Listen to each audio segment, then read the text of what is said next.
Hindi naman lingid sa kalaman nyo, no? I'm a supporter of Speaker Martin, syempre. 'Di ba?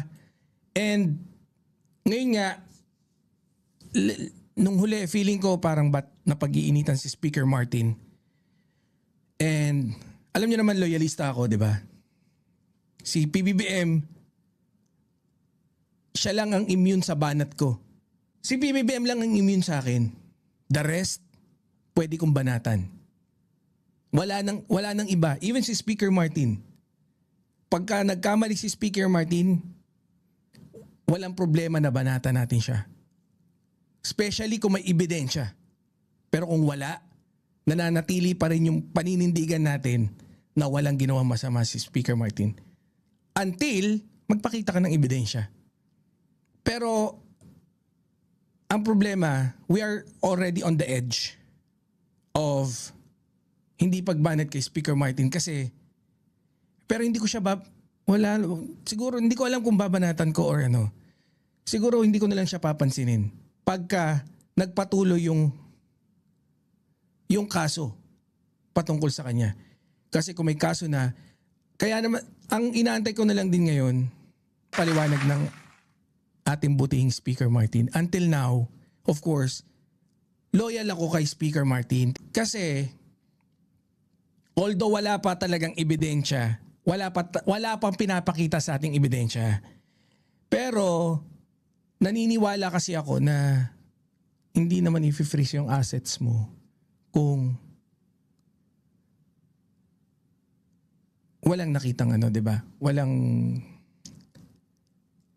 nahihilo na ako diyan kay Martin. Ano ba totoo? Kasi sabi ni Boss Mike, magnanakaw. Do you know, paano magiging magnanakaw? And naglabas ba ng ebidensya si Mike Cervera?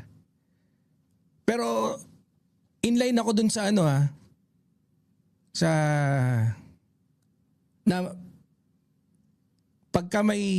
pag finris yung asset mo, alam nga namang wala lang dahilan. Pero it doesn't mean na meron ng pero sige, discuss natin. No? Yes, we will not tolerate the wrongdoing. We need evidence not to correct.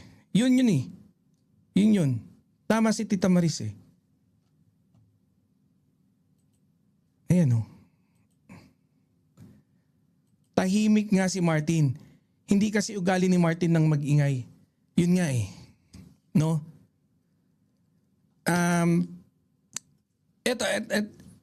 Sige, discuss natin to. Ito yung prinsipyo ko eh. Lagi. No, I stand by and defend the facts as I understand them today.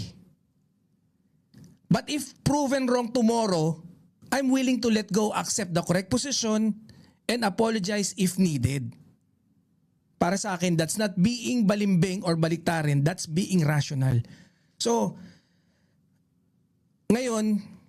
hanggang ngayon, syempre, kay Speaker Martin ako. Andyan ako for him. Andyan ako para kay Speaker Martin. Hanggang marinig ko yung paliwanag niya.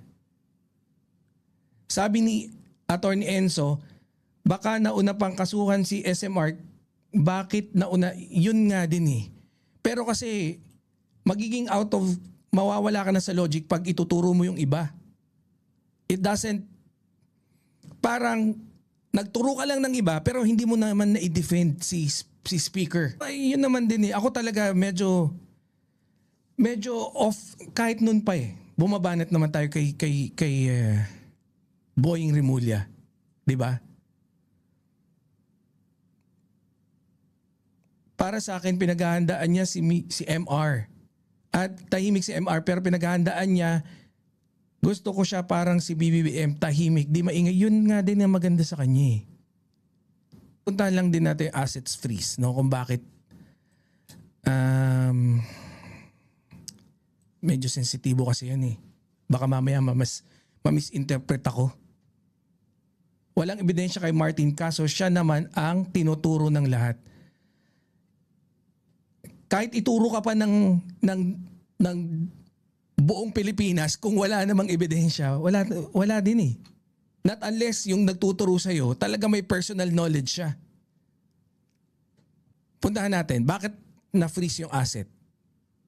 Asset freeze, ibig sabihin kasi nun, may legal process yan. 'Di ba? Hindi basta-basta nangyayari. Kaya medyo din ako eh. Inaantay ko yung paliwanag ni Speaker Martin. Kailangan may court order o aksyon mula sa mga ahensya tulad ng kunyari, AMLAC, Anti-Money Laundering Law, Council, or Korte. Usually, syempre, may pirma. May prima facie evidence ng mahirap magaling-galingan kasi. No? Ito yung akin lang Yun nga usually pagka may assets freeze, syempre may prima facie evidence ng illegal activity. Kagaya ng money laundering, corruption, etc.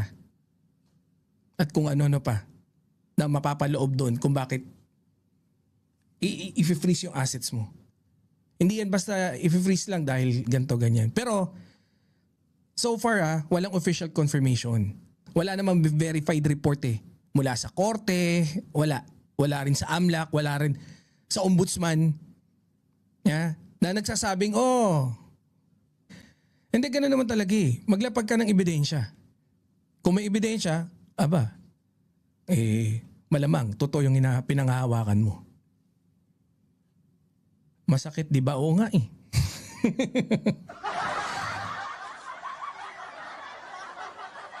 Hindi kasi, siyempre naniniwala ka tayo kay Speaker Martin, di ba? Ano yung mga posible ba nangyari? Siyempre, kasi narrative warfare. Pinagdugtong-dugtong yung mga travel issue, investigation, taas yung mga balita. Yun ang mahirap Kasi, and then totoo lang naglapag na po ng humba si Roque. Yun lang. Boss Mark Ramos! Hindi kasi, kaya ako ang inaantay ko talaga is syempre yung paliwanag ni Speaker Martin. Ito hindi kasi pwedeng ma-freeze yung assets nang walang basihan. Kung totoong may freeze, ibig sabihin, may legal trigger yan. Kahit hindi pa public yung buong ebidensya. Pero, dalawang senaryo. Yung una, na freeze. Pero hindi pa public lahat. Legit na may freeze. Pero legit